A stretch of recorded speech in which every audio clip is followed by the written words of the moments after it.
Hi everyone, it's John Mitchell, and in this video we're going to look at the role of the operations manager, which isn't a specific point on the study design, but I still think it's really important that you understand what the role of the operations manager is, because things that we've learnt earlier on in the course, for example, the key management roles, the key management skills, management styles, those type of things, will transfer over into this area, and you might get a case study where the operations manager is the main person, and then you have to answer a key management role question. And if you don't understand the actual role of the operations manager, it can make it difficult to answer those questions.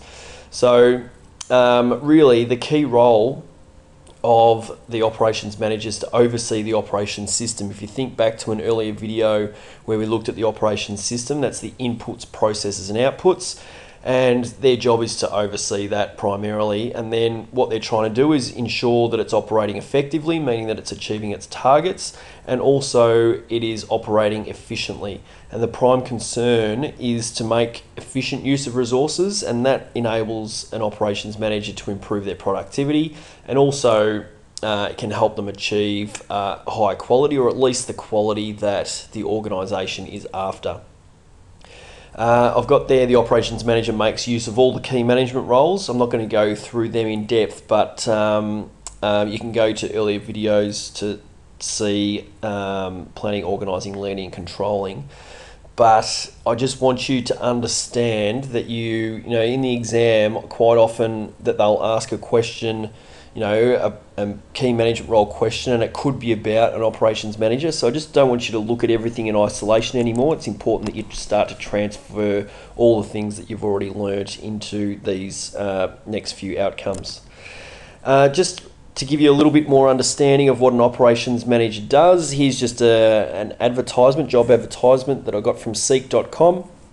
And here's just some points that they need to be aware of in terms of, or what they need to be proficient in order to be successful in this role. So I've got OHS&E, which is Occupational Health, Safety and the Environment. DFOT stands for Delivered in Full and on Time. So it's looking at your materials management and making sure that your materials are delivered on time, but also your goods are delivered on time to your consumers or whoever you're selling to.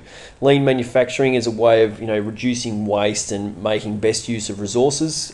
Continuous improvement, looking at different ways to create more efficient and more effective operations. Supply chain management, again dealing with your materials. Quality, preventative maintenance so that machines don't break down. Team performance, obviously developing a cohesive team. Inventory management again is looking at your inventory or your stock and making sure that you don't have too much stock, but also that you have enough stock so that operations can continue. And then waste control. So they're just some of the real key areas that in this particular job that an operations manager needs to be proficient in. So it just gives you an idea of what their actual role is. Now the skills, all the skills that you've learned in Area of Study 2 are really relevant, and you can use any of those, but just typically most operations managers need to be able to excel in communication.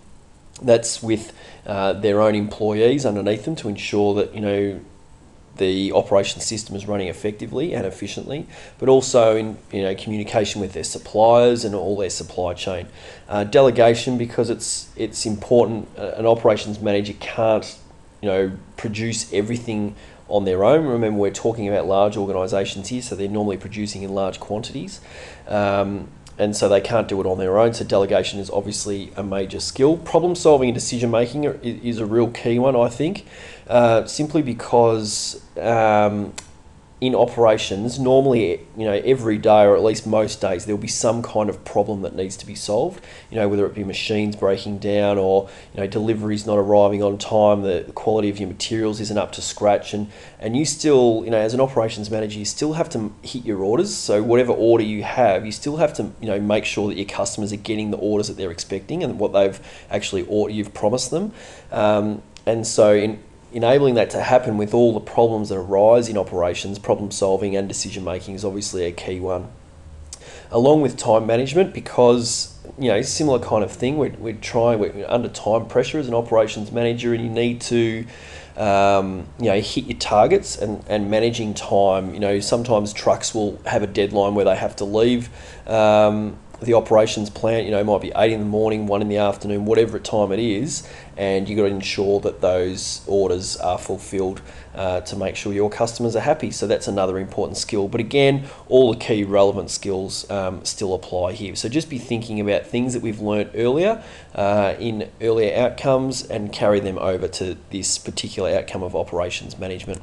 So for questions, activities and more, then always come on over to teachingbubble.com.